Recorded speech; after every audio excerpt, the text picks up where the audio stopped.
La tecnología evoluciona cada vez más rápido. No sorprende que ahora investiguen más científicos que en toda la historia junta y utilicen instrumentos y sistemas de comunicación superiores. Nuevas tecnologías como la biogenética, la inteligencia artificial y la nanotecnología han avanzado rápido en las pasadas décadas. Todas parecen converger hacia un mismo objetivo: superar los límites humanos y crear nuevas formas de vida superiores, crear transhumanos. El perfeccionamiento humano. Robert Anton Wilson ha calculado esta aceleración del conocimiento. Él lo llama el fenómeno del Jesús saltador. El fenómeno del Jesús saltador es el nombre que le ha dado a la aceleración de la información a lo largo de la historia. Supe de ello por Alfred Korzybski, un matemático polaco que inventó una disciplina científica llamada semántica general y descubrió que la información se duplicaba el doble de rápido con cada generación. Decía que había que estar preparado para los nuevos cambios y concienciarnos para ser menos dogmáticos y más flexibles para asumir los cambios. Tomó el año 1 después de Cristo como unidad básica para calcular el tiempo que tardaba en duplicarse la información disponible para los humanos, y el resultado fueron 1500 años, lo que lo llevaba a la época en que Leonardo da Vinci tenía 40 años y el Renacimiento estaba en su apogeo. Lo que hice fue llamar a esta unidad Jesús, así que en el año 1 había un Jesús y en el 1500 dos. La siguiente duplicación solo tardó 250 años. Ya se observa el factor de aceleración. Y en 1750 había 4 Jesús. La siguiente duplicación solo tardó 150 años y para 1900 ya teníamos 8 unidades. La siguiente multiplicación por 2 llevó 50 años y en 1950 teníamos 16 Jesús. En 1960, solo 10 años después, pasaron a 32. En 1967 había 64 y en 1973 128. Según los últimos cálculos del Dr. Jacques Vallée, un científico informático, la tecnología se duplica cada año, pero eso fue hace 5 o 6 años. Alguien ha publicado en Internet que ahora se duplica 2 veces al año. Obviamente, si ahora vivimos más cambios en un año que todos los experimentados en 1000 años, podemos proyectar esa tendencia hacia el futuro y llegar a un momento en el que viviremos más cambios en una hora que en los últimos 20 o 30.000 años.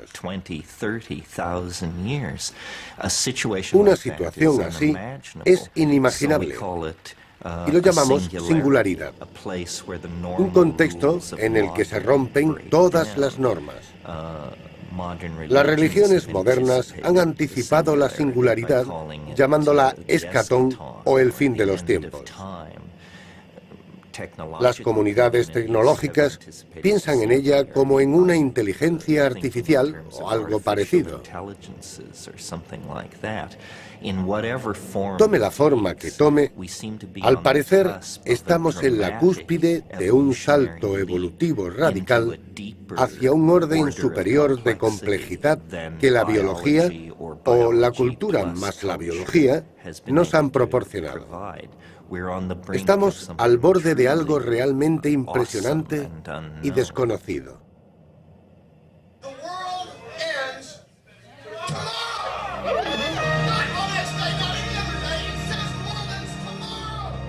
Preparando la singularidad.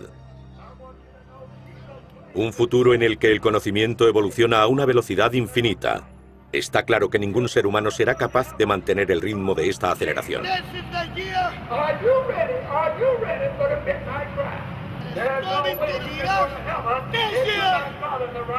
Algunos futurólogos anticipan que llegados a un punto, especies de inteligencia superior se harán cargo del progreso.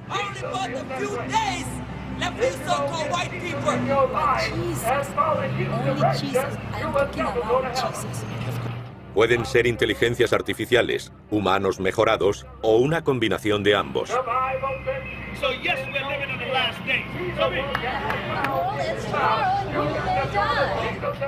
La mayoría de los cálculos prevén este momento entre 2035 y 2045, por lo que no se trata de una situación lejana de ciencia ficción. ¿Cómo afrontaremos semejante futuro?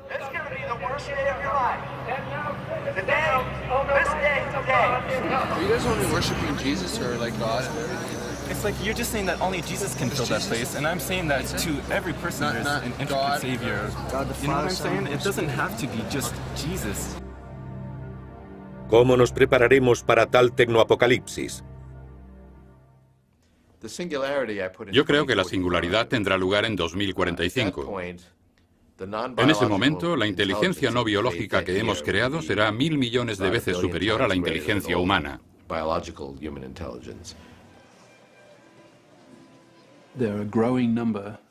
Cada vez hay un mayor número de personas conscientes de que toda esta tecnología llegará en este siglo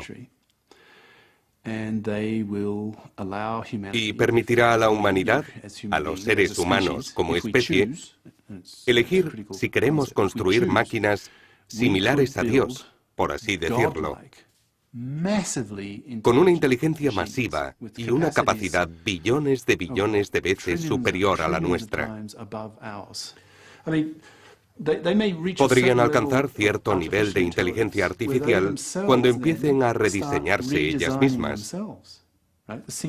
La singularidad es la idea de que las máquinas alcancen tal nivel de inteligencia que no sean los seres humanos quienes diseñen las nuevas generaciones, sino ellas mismas. Podrían hacerlo a la velocidad de la luz. De modo que perderíamos el control y nos quedaríamos atrás, viendo cómo ellas toman el control.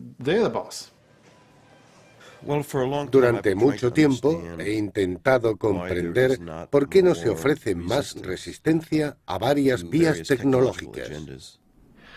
Yo diría que el ordenador es un instrumento que permite a los humanos ser mucho más potentes de lo que son. Y todo lo que tiene que ver con la revolución informática me parece muy peligroso. Extremadamente peligroso. De hecho, dentro de 20 o 30 años, veremos la catástrofe. Uno de los problemas del desarrollo tecnológico es que nunca existe un momento para pararse a evaluar, porque todo el mundo piensa que mejora constantemente y que seremos más capaces de resolver todos los problemas que surjan. De ese modo, las evaluaciones y decisiones se posponen indefinidamente. Eso es irracional.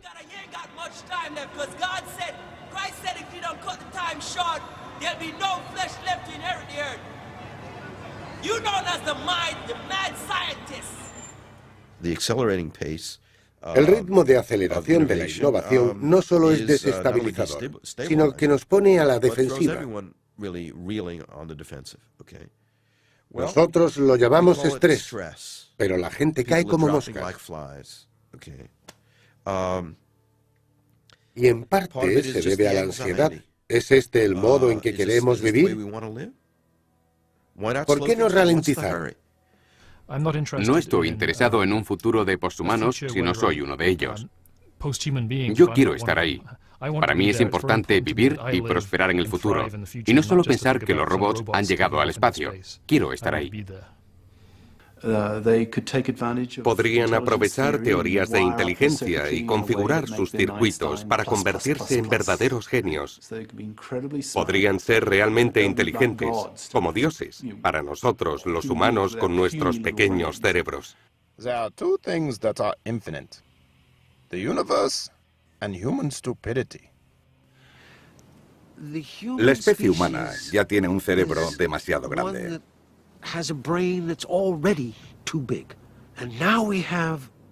Y ahora contamos con ordenadores que nos permiten aumentar su poder casi infinitamente. Las máquinas no son el problema, son los monos que las controlan quienes necesitan ser dirigidos. Somos estúpidos, no pensamos bien.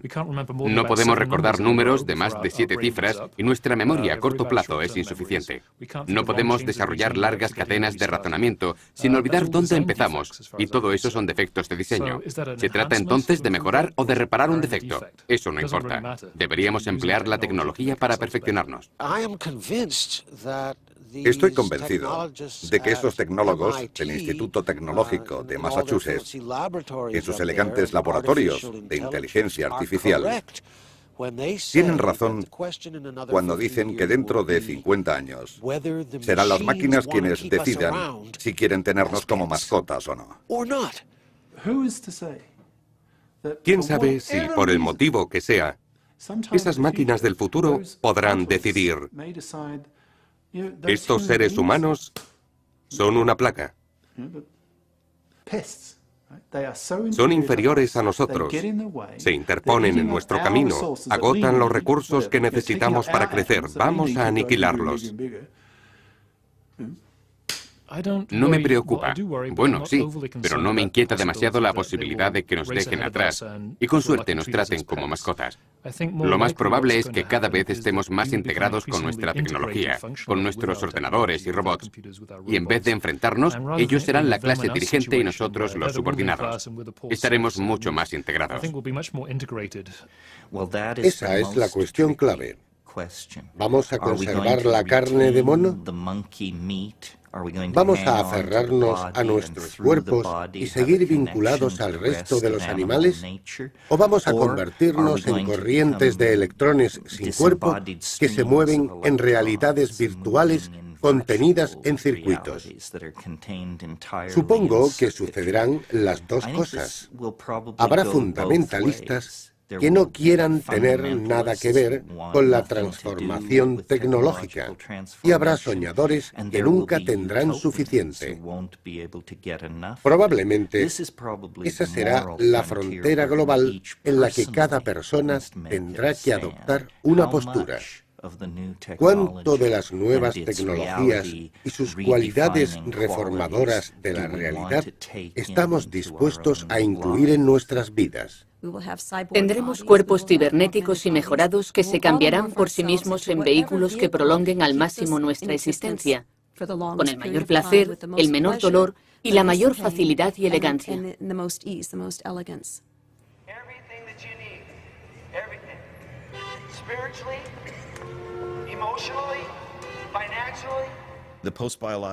Los posbiológicos dirán: vosotros los hombres sentís un apego atávico y primitivo a las especies animales. Superadlo. Superadlo y uníos a nosotros, los atrevidos. Y nos convertiremos en... Eso es lo que me da más miedo. Un gran número de personas a las que llamo fundamentalistas biológicos tienen miedo de ir más allá de su biología, para saltar a otros cuerpos, otras formas de transporte. Esa gente se aferra a demasiados compromisos, mitologías, tradiciones e historias por medio de su cuerpo, sus cuerpos sagrados, la morada de sus almas. Me imagino como un organismo cibernético modificado moderadamente.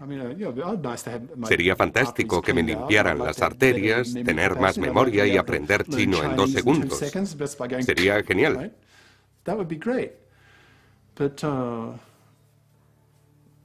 Pero para mí, eso no es nada comparado con esas máquinas semejantes a dioses.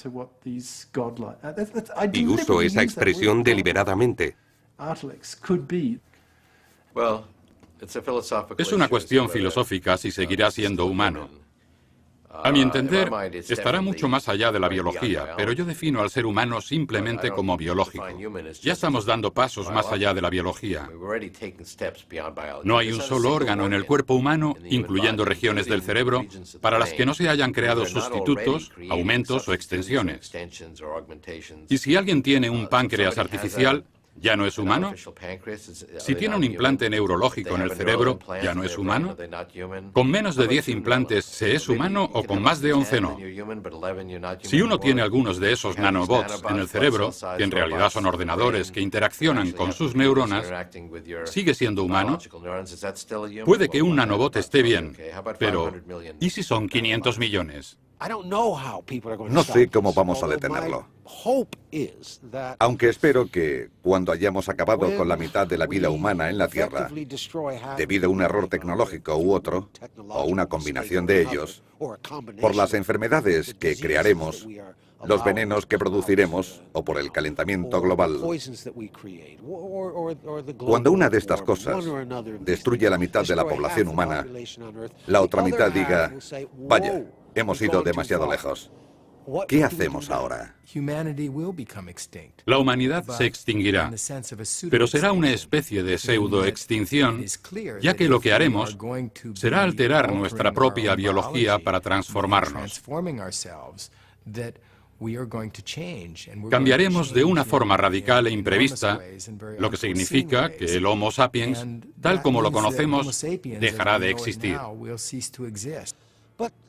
Eso tiene que ser una forma de locura, una forma de tecnoceguera, querer acabar con la especie humana y transformarla en una especie mecánica. Podría decirse que es un especiecidio, la destrucción de una especie, frente a un deicidio, o la destrucción de un dios. Si decidimos no construir esas inteligencias artificiales, eliminamos la posibilidad de crear dioses. Sería como la muerte potencial de un dios. ¿Y qué es peor? Es un suicidio. Es un ecocidio. Creo que muchos han empezado a darse cuenta y pedirán que se marquen algunos límites. Pero no puede detenerse porque es un frente muy amplio que avanza inexorablemente. La genética es solo uno de sus aspectos, la informática otro, las comunicaciones otro. La vida está cambiando y lo hace cada vez más rápido. ¿Deberíamos pararla? ¿Deberíamos detener el coeficiente de inteligencia artificial en un nivel determinado? ¿Deberíamos legislar los límites globalmente y no permitir a ningún robot, a ninguna inteligencia artificial sobrepasar esos límites? ¿Creen que va a suceder algo así? Yo no lo creo. No creo que eso vaya a pasar.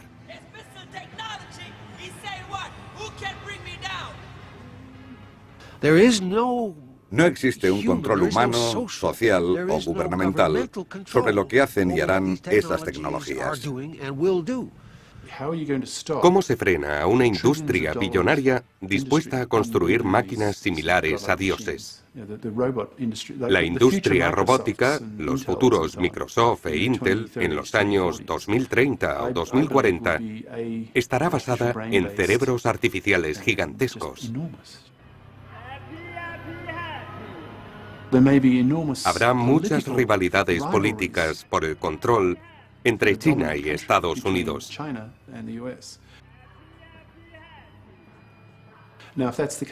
Si ese es el caso, el desarrollo de esta inteligencia artificial no dejará de crecer. Aunque sea secreta, aunque la población empiece a rebelarse contra ello, porque estará muy molesta.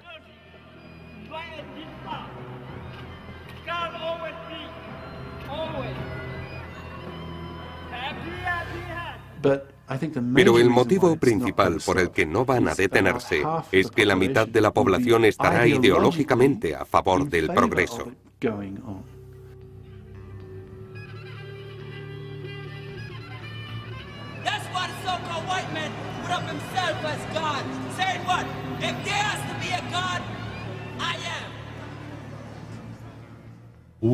Vamos a convertirnos en dioses, punto. A quien no le guste, que se aparte. No tiene que contribuir, no tiene que participar, pero tendrá problemas si intenta interferir en el proceso de mi conversión en Dios.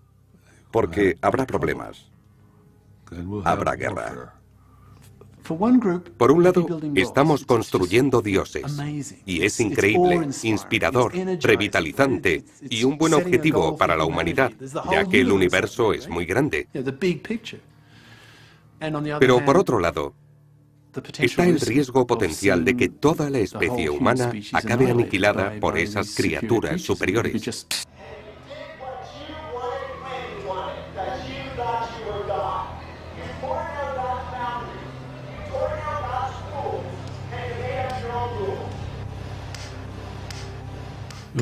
La única forma que tiene de impedírmelo es matándome.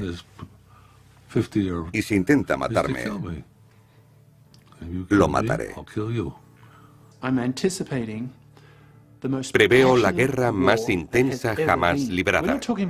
No estamos hablando de la supervivencia de una tribu, de una cultura o de un país, sino de la de toda la especie. Así que el nivel de intensidad será extremo.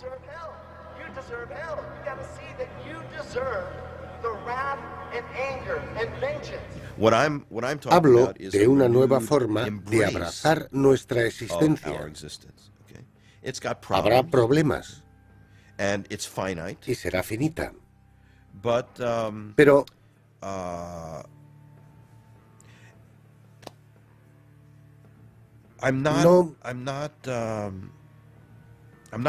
no siento ganas de huir de ella. Tenemos que aprender humildad. Humildad como especie. Cuanto más pienso en ello, más grande me parece. Porque su potencial es inmenso. 1.000 millones, 6.000 millones de personas eliminadas, a escala cósmica no supone nada. Pero de forma independiente, es absolutamente monstruoso. La mayoría de la gente puede anticipar el horror. Es un concepto fácil de entender. Muchas personas mueren atropelladas cada día, pero multipliquemos eso por 1.000 millones. Es relativamente fácil de comprender, pero mucho más duro. Es muy emocionante porque algo va a suceder. Si no sucediera nada, ser una civilización que dura 1 millón de años, por ejemplo, haciendo lo mismo cada día, hasta que el sol se calentara o enfriara demasiado y la erradicara, no tendría valor ninguno al no haber cambio. Si el sol va a estallar dentro de X años, tenemos que empezar a prepararnos ya. Pero los detractores argumentan que también hay que prepararse para el impacto tóxico que sufre actualmente nuestro planeta o solucionar los problemas de la gente sin hogar y sin comida. La explosión del sol puede esperar.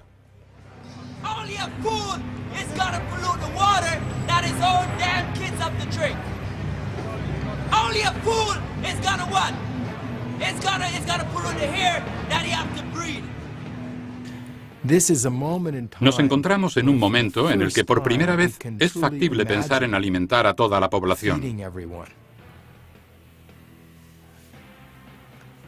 Es algo totalmente nuevo, sin precedentes.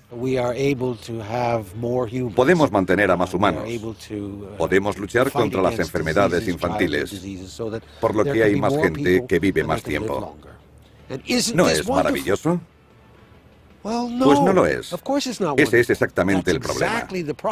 Hay demasiada gente que vive demasiado tiempo y agotan los recursos de la Tierra para la especie humana. Una especie de los 1.000 millones que existen está agotando los recursos necesarios para su mejora material.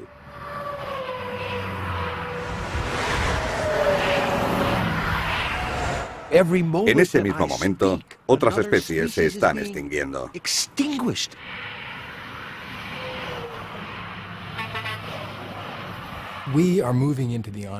Nos adentramos en lo desconocido y vemos las posibilidades de catástrofe. Pero nuestra reacción inmediata es pensar, deberíamos frenar el desarrollo de algún modo, pero no podemos. Hemos iniciado una carrera en la que no podemos parar, porque si lo intentamos, será totalmente insostenible.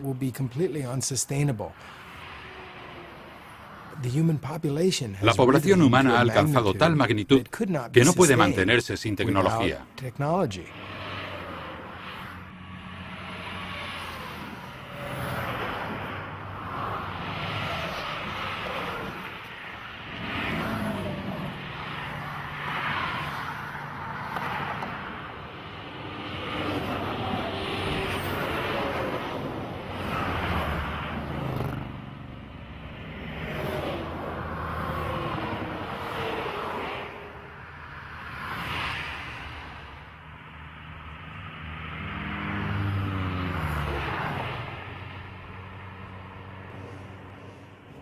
Lo que hacemos ahora es establecer pequeñas comunidades con pequeñas tecnologías. Es muy sencillo.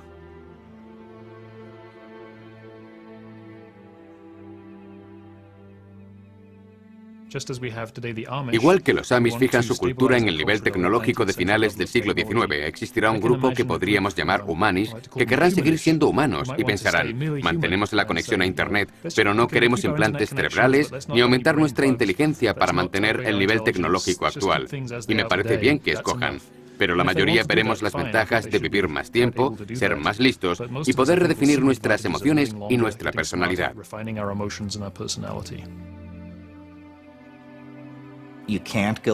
Uno no puede retroceder ni estancarse, porque se quedará atrás. Llevamos 15.000 años recorriendo este camino tecnológico y ahora es demasiado tarde para echarse atrás e intentar tomar una nueva dirección. Nuestras manos, nuestras mentes, fueron creadas para la manipulación de la materia y la creación de la tecnología, así que hay que abrazarla. Creo que el futuro es maravillosamente excitante y brillante.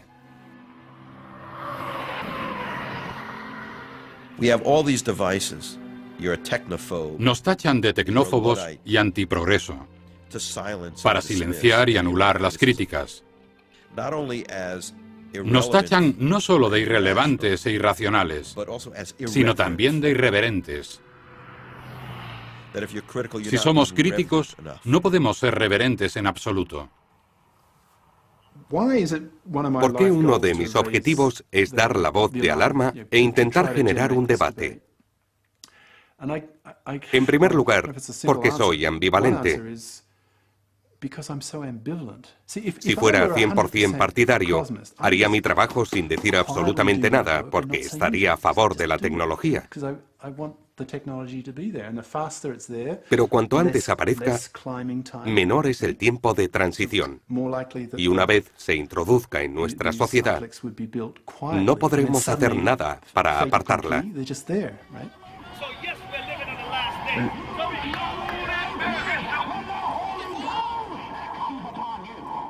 Creo que deberíamos minimizar la cautela y avanzar más rápido. El debate será cada vez más intenso.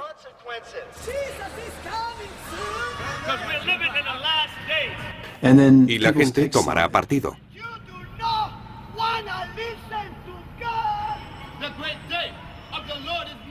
Empezará a haber asesinatos, sabotajes,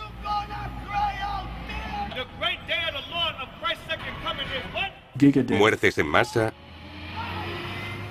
la peor guerra que hemos visto jamás. Tenemos que crecer como personas y cuanto antes lo hagamos, mejor será para todos. Tengo sentimientos muy contradictorios sobre este tema. Estoy desgarrado porque es terrible y a la vez magnífico.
No creo que vayamos a retroceder.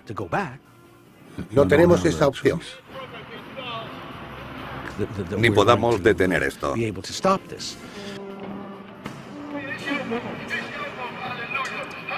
¿Vamos a parar esto? ¿Vamos a negar la creación de tanta magnificencia? No tenemos esa opción. ¿Todas esas cosas tan increíbles que podríamos crear en el futuro? Sería una tragedia. Sería terrible hacer algo así. Podrían hacer cualquier cosa. Podrían ser inmortales.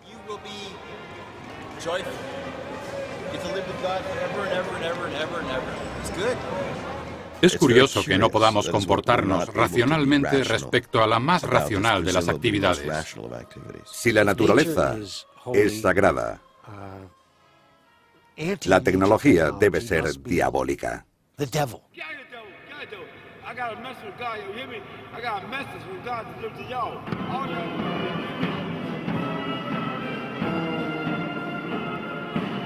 Ahora mismo el problema más acuciante es el envejecimiento y la muerte, y la estupidez humana que dificulta la resolución de problemas. Para mí, el incentivo es acelerar el desarrollo.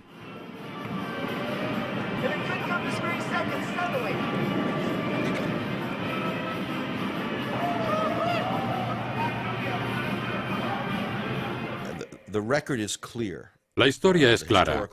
Los seres humanos no son capaces de utilizar su tecnología de una forma segura. El potencial de error es enorme, a menos que nos reinventemos a nosotros mismos. Creo que la solución que tenemos es la misma que tuvieron los ludistas. Coger un martillo y destrozar las máquinas que nos acechan y que terminarán por destrozar nuestras vidas. Esto es lo que deberíamos hacer.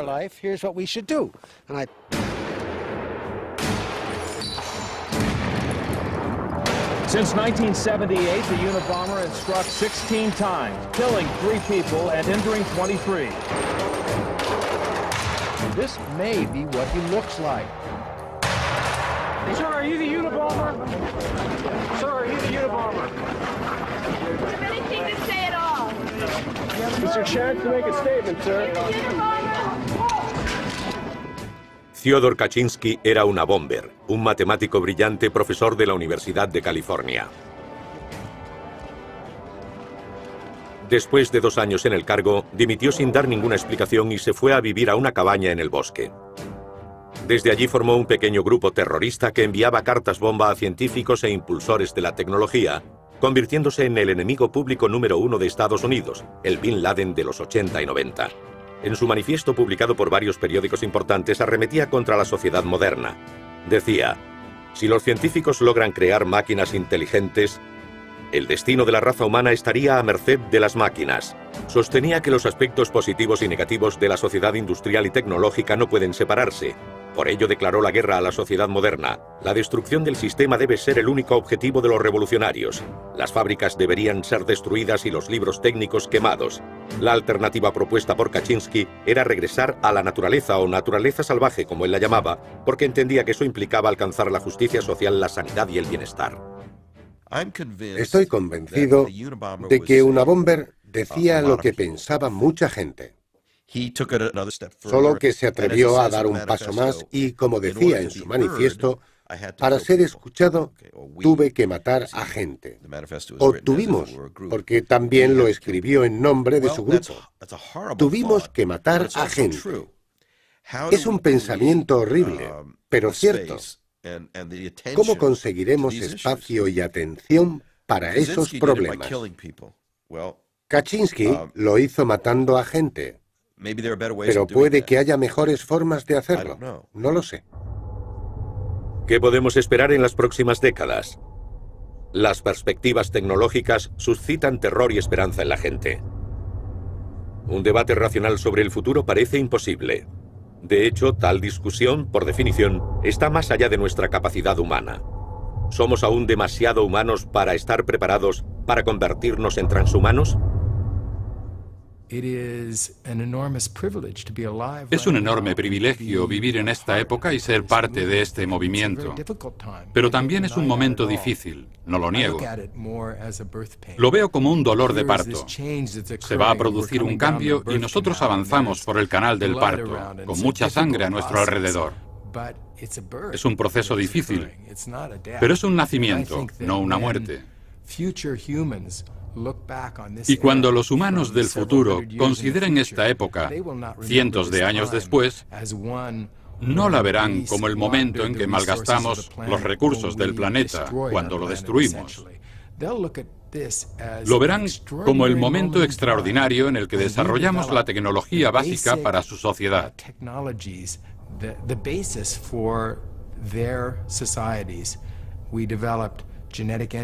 Desarrollamos la ingeniería genética, la capacidad de reestructurar nuestro código genético, algo sin precedentes, nunca visto en 3.500 millones de años de historia. Empezamos a explorar el espacio. A lo largo de la historia, la raza humana se había limitado a vivir en la superficie de un planeta y de repente salimos a conocer el universo. Y otra de las cosas importantes sucedidas en nuestra era es la inteligencia artificial, la informática. De repente, un material inerte empieza a alcanzar un nivel de complejidad que rivaliza con la vida misma. Son 3 logros sin precedentes en la historia de la vida que se producen ahora, y no es extraño que se estén sacudiendo y volviendo nuestro entorno del revés, provocando extinciones y otras cosas. Aún así, esta será la base no solo de los próximos 100 años, sino miles, decenas de miles e incluso millones de años. Y veo un largo futuro por delante. Alguna gente empieza a prepararse para formar parte de la era transhumana. Uno de ellos es Terence McKenna, un etnobotánico que estudió chamanismo en el Amazonas. Según McKenna, para prepararse para una vida futura en la que viviremos cargados en ordenadores, antes debemos prepararnos mentalmente. Y la mejor forma de hacerlo es mediante el uso de drogas psicodélicas. En cierto sentido, esta crisis histórica o esta singularidad a la que nos acercamos es una transición entre un mundo de bajo nivel dimensional, solo 2 y 3, a un mundo de 4, 5 y 6 dimensiones. Y eso es lo que creo que sucede en un cerebro humano bajo la influencia de las drogas psicodélicas. Así que, en cierto modo, la mejor forma de prepararse para la singularidad es disolver y reconstruir repetidamente la personalidad de uno a través del uso de sustancias psicodélicas.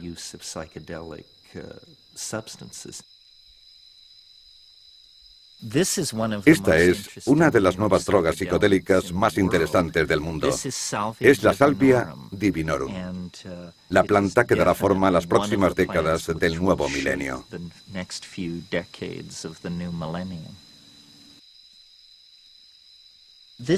Esto es un coleo.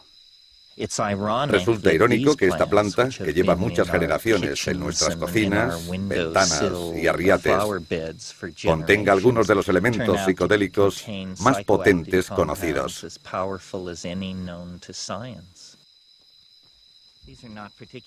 Esta planta no es interesante como droga, pero es realmente extraña.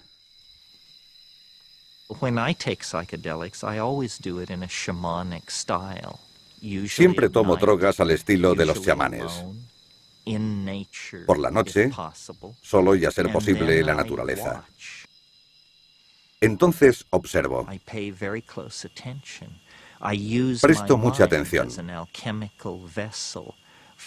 Utilizo mi mente como un medio para llevar a cabo observaciones sobre la unión del espíritu, mi personalidad y la materia física de la sustancia que he ingerido.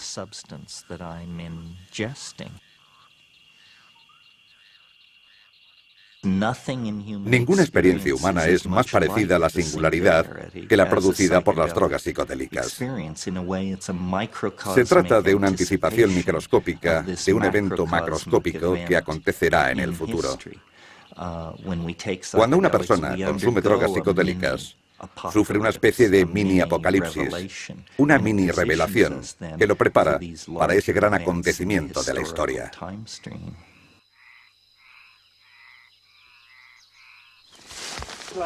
Vamos a subir aquí. Esta es una de las plantas más interesantes del jardín. Es la Psychotria viridis y provoca visiones. Cuando se combina con ayahuasca en estado líquido, la experiencia dura de 4 a 6 horas. No es tan intensa como cuando se fuma. Fumarla es la experiencia más intensa a este lado de la tumba.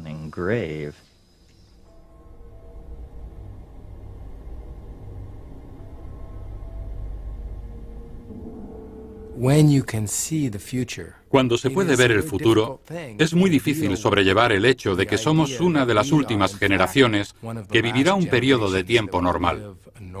Por ello, tendemos a querer que estas cosas sucedan más rápido de lo que lo hacen.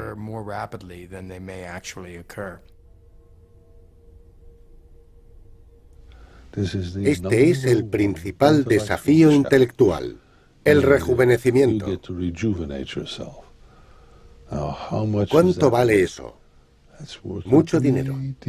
De hecho, cuando se llega a mi edad, se comprende que vale todo el dinero del mundo. No creo que la gente de hoy viva lo suficiente. Se tardan 50 años en entender las matemáticas modernas. Avanzamos hacia la prolongación de la vida. Ese es el objetivo. No queremos morir. No es cuestión de si lo haremos, sino de cuándo podremos hacer intervenciones a nivel molecular, a nivel genético, que alarguen significativamente la vida humana, quizás cientos de años, en el futuro.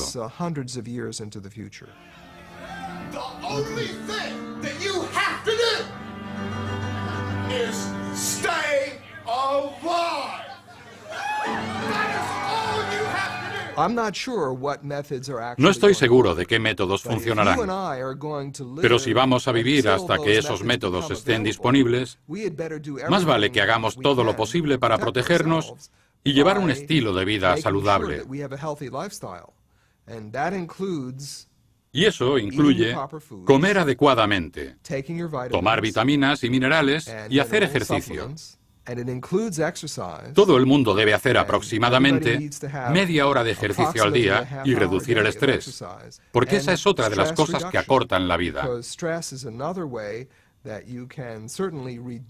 Mejorar nuestro estilo de vida es una parte muy importante de lo que yo llamo el plan puente. Son recomendaciones que hay que aplicar a nuestras vidas para poder llegar al momento en que todos esos magníficos avances científicos y médicos sean posibles. Alguna gente dice que si viviéramos 1000 años o incluso 200, no tendríamos nada que hacer y nos aburriríamos. Que no tendría sentido. Pero yo digo, ¿cómo podemos saberlo? Puede que nos aburramos y puede que no. Si lo hacemos, podríamos dejar de tomar los medicamentos o tirarnos por un barranco. Pero, ¿cómo saberlo? Deberíamos probarlo. Mi segundo argumento es, ¿cómo podría aburrirme de pasear en barca? ¿Qué hay mejor en la vida que navegar por el río con una cerveza en la mano y un palo en la otra? Yo podría vivir 1.000.000 de años sin aburrirme jamás de hacer esto. Por supuesto, mucha gente no será capaz de vivir lo suficiente para beneficiarse de estas terapias. Las personas que son mayores que yo no tendrán muchas posibilidades. Tengo 42 años y creo que tengo alguna posibilidad de vivir para siempre. Pero la ciencia podría ir más lenta y no avanzar en la dirección correcta. Así que cualquiera que esté interesado en vivir mucho tiempo debería pensar seriamente en la conservación criogénica.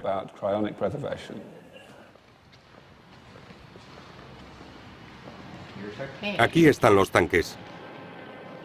Cryonics.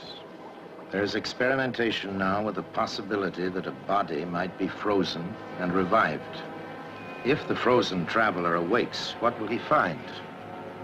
The advance of science tempts us to speculate on the nature of the world which lies ahead. Nos hablaron un poco sobre la idea de la criogenia y nos pareció fantástica. Creo que es genial. Uno muere y regresa para ver cómo es el futuro. Yo creo que es una pérdida de tiempo. Puede que sea porque soy mujer, no lo sé.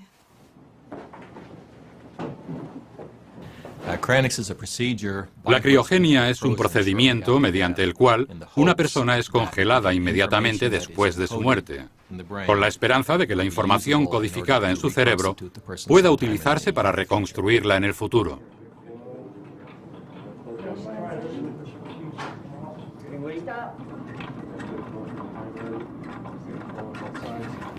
Algunas personas solo conservan su cabeza. Es un procedimiento más barato y se requiere menos nitrógeno para su mantenimiento. Pero existen ciertos argumentos sobre que pierden parte de su conformación. Supongo que piensan que en el futuro la ciencia podrá desarrollarles otro cuerpo, implantarlas en un androide o algo así. Cada vez más personas deciden congelar únicamente su cabeza, no solo porque es más barato, sino porque el proceso es mucho más fácil de controlar. La forma de recuperar el cuerpo sigue siendo una cuestión abierta. Pero existen muchos ejemplos en la naturaleza que lo hacen parecer posible. Algunos animales, como los lagartos, tienen la capacidad de regenerar sus extremidades perdidas. Pero también lo hacen los humanos. Cuando se secciona una parte razonablemente pequeña del hígado puede volver a crecer. O cuando un niño antes de la pubertad pierde una parte del dedo puede volver a crecerle con el tratamiento adecuado. Eso indica que este tipo de regeneración no es imposible. No es imposible porque la naturaleza ya lo hace.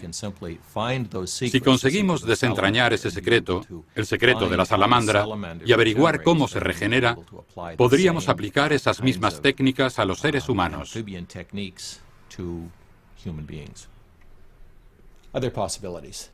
Otras posibilidades. Podríamos tener cuerpos mejorados, quizás de metal, muy diferentes de los que vemos actualmente, pero con la misma mente.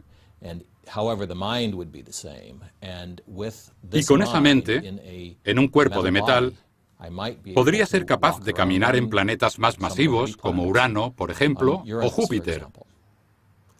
Esa es otra posibilidad. También podríamos vivir dentro de un ordenador, en un mundo virtual, una realidad virtual, en cuyo caso no tendríamos problemas con el espacio. Podríamos meter a toda la raza humana en ese ordenador de ahí.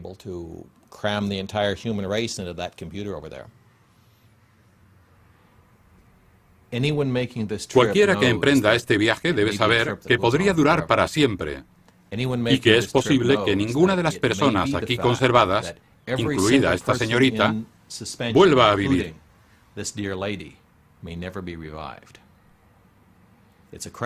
Es un riesgo, pero no existe otra opción. ¿Listo? Sí. Vamos bien.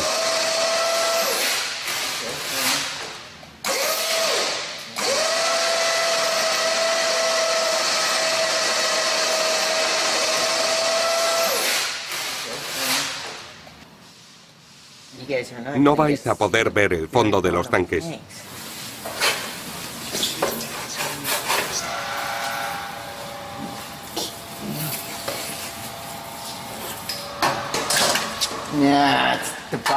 Esa es la parte biológica.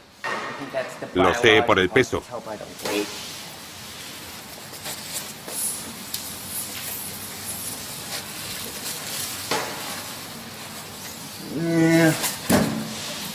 Lo siento.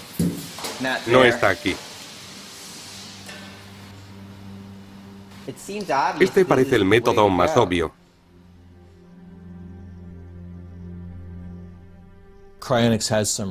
La criogenia implica ciertos aspectos religiosos, ya que en cierto modo, nuestro cielo es el futuro y nuestro Dios es la tecnología.